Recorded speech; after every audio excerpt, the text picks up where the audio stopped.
Hello guys, welcome to my channel. My name is Love. I hope everyone is doing great. In today's video, I will keep it short, to the point, and I will be answering all your questions and doubts about the e-medical, which is the medical that you do for your Canada visa application. So recently what happened is that there were around 70 to 80 students who were not allowed to board their flights from the Indian airport to Canada. They were all like international students and workers. They were not allowed to board their flight, and the reasons that the airport authorities and the border agents, not the border agents but the airport agents gave them, was like, number one, that their status and their visa is invalid. Secondly, their medical is expired and they cannot allow them to go to Canada without updating their medical. So this was the reason that they got, and unfortunately, those students had to come back home without, and they were not allowed to fly to Canada. So in this video, we will be discussing about that, as to how you can avoid it, and what basically to check if your status is valid or invalid, and what is the basically expiry date of medical. Is it for newcomers, for returning students, and how do you like get it renewed in case your medical is expired, and how, like, what documents you need to carry now and show them at the airport. Also, we will be going through that step by step. Also, for some students who were able to fly to Canada with their expired medicals, but what happened with them was that the immigration officers in Canada only issued them a 6-month study permit, even if their course was like 2 years or 3 years, and since their medical was expired, so the immigration only issued them like a 6-month study permit, and they also wrote a restriction on their study permit that they cannot work part-time until and unless they renew their medical and apply for the new study permit. So in this video, I will also be discussing that, on how you can do that if you are a student who's already in Canada.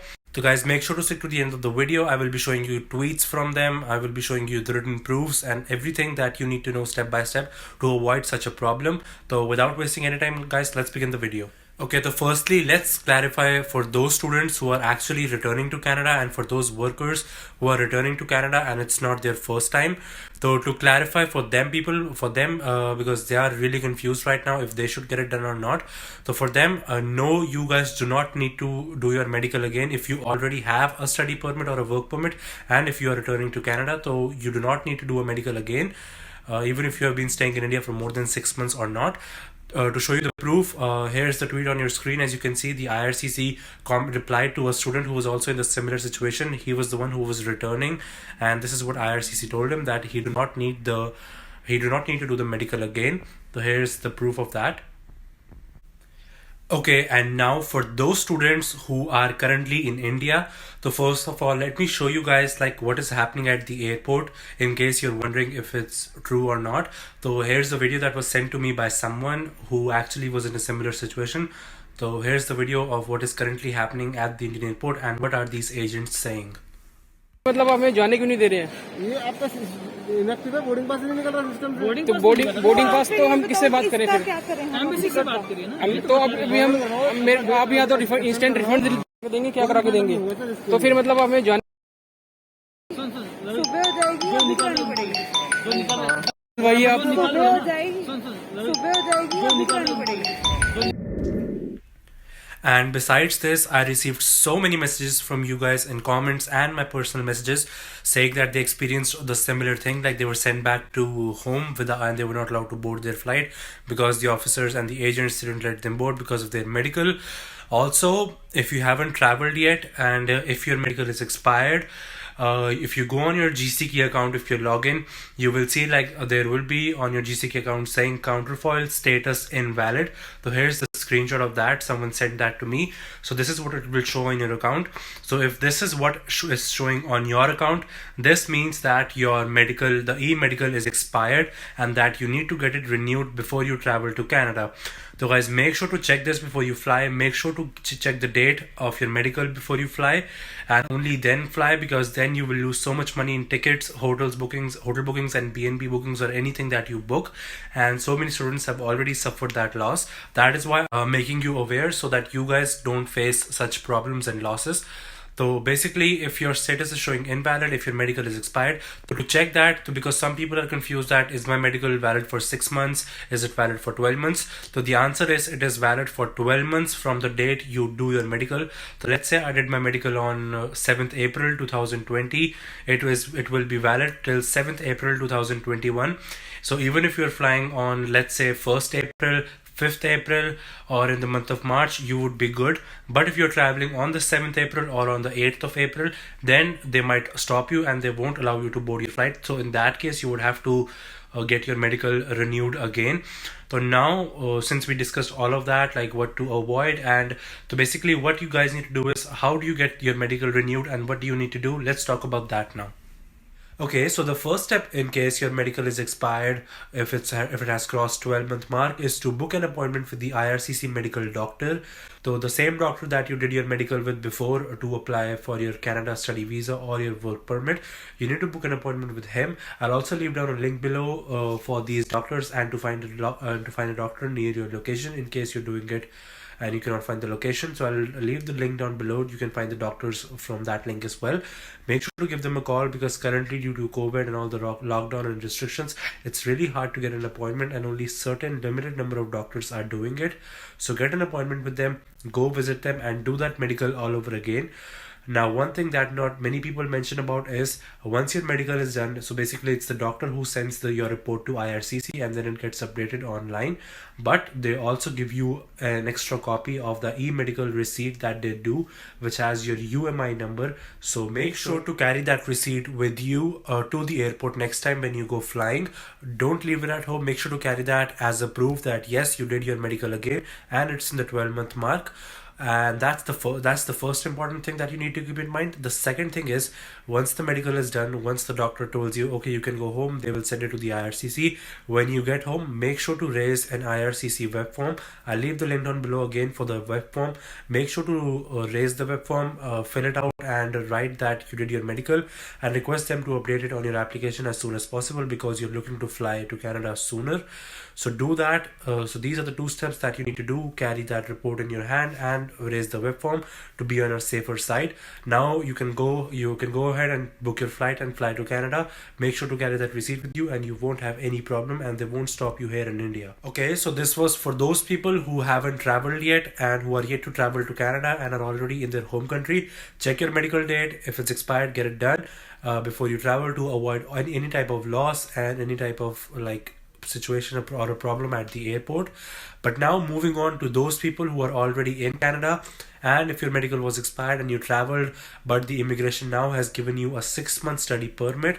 So now what to do in this case, and what happens is basically there are two things: that that the immigration will only issue you a 6-month study permit. Secondly, they will put a restriction on your study permit saying that you are not allowed to work part-time until and unless you get your medical updated and apply for a new study permit. Thirdly, you won't even be able to get your SIN number, which is your social insurance number, without that, because you're not able to work part-time, your medical is not updated and your study permit is less than 8 months, so you won't be able to get your SIN number as well. So it is very important to get the new study permit. So now let's go ahead and talk about these steps on what you should do if you're already in Canada. So firstly, since you're in quarantine, you cannot do much. You just have to wait until the 14-day period ends. By the time you're in the quarantine, make sure to look at a location where you can find the IRCC doctors, panelists near you in Canada, so you can book the appointment and get it done. It's going to be hard in Canada as well because of the restrictions and lockdowns. So, but still, I'll leave that same link down. You can just enter your location and find a doctor near you, an IRCC doctor, and you can get the medical done again. Same thing. Take your make sure to have your report, the extra copy of report that the doctor gives you with you, and tell the doctor to send it to GCK or to the IRCC as soon as possible so that your status can get updated. Now the next important step here is, it's going to be a little different than for those people who were already in India. For those who are already in India, they just have to raise a web form and they're done.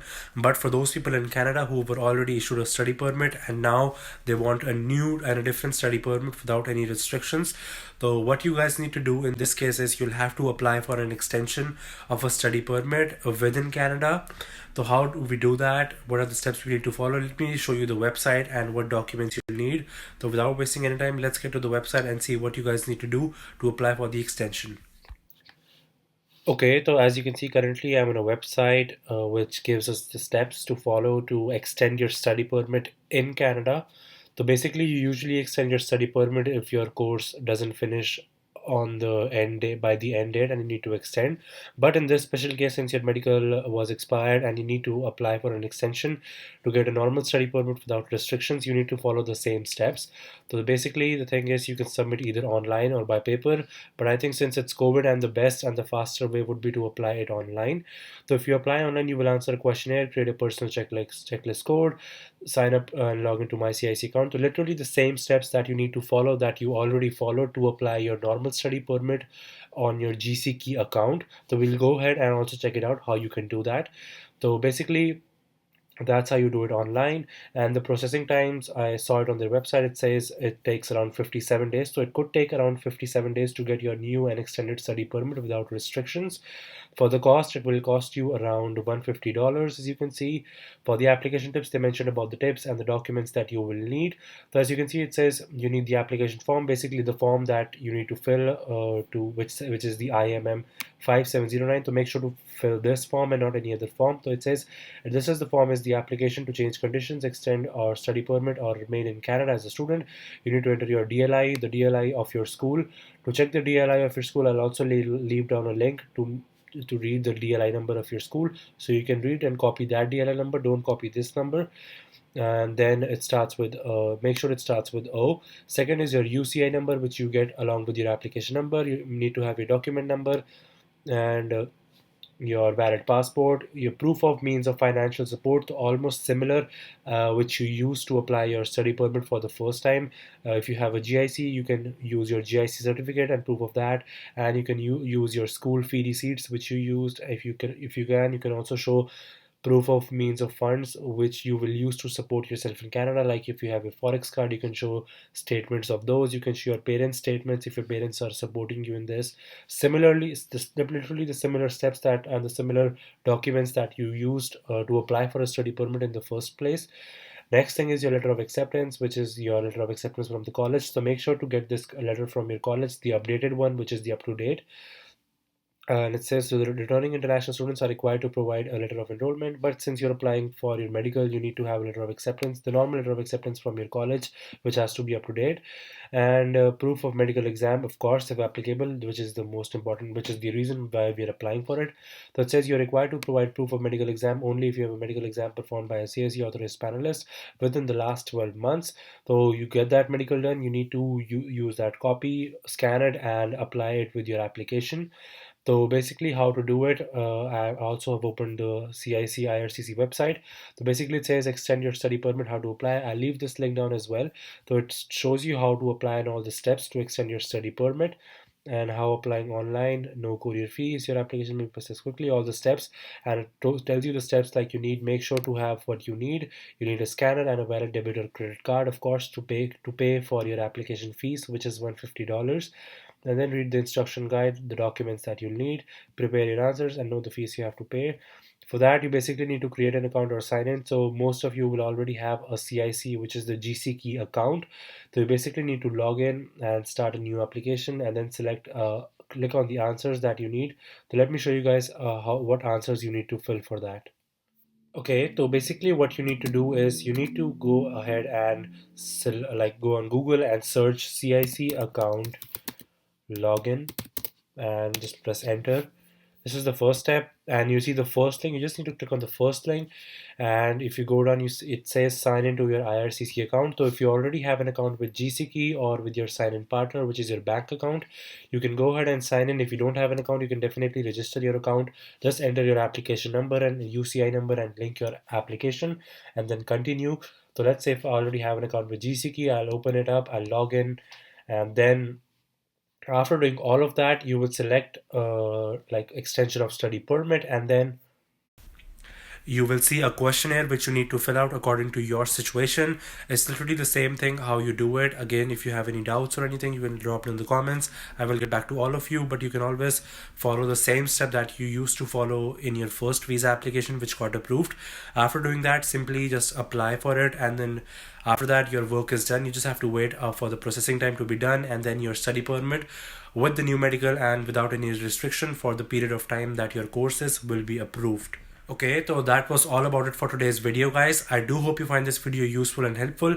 If your medical is expired, consider getting it done before you travel. That would be my personal advice and recommendation to avoid any type of problem at the airport, or to avoid problems with your study permit. Get it done in India. Make sure to raise a web form. Carry the copy with you at the airport to avoid problems at the Indian airport. But if you're already in Canada, do the process that I just explained before to extend your study permit in Canada. Take advice and help from your college, and I'll leave down all the links that I used in this video in the description so you guys can use it, and your process can become easy. So I hope you guys find this video helpful, guys. If you still have any more questions, drop them down in the comments. I will make sure to get back to all of you. Do subscribe, guys. Be a part of my journey. I will make sure to post more and more videos regularly now. As always, I'll see you guys in the next video. Take care. Bye.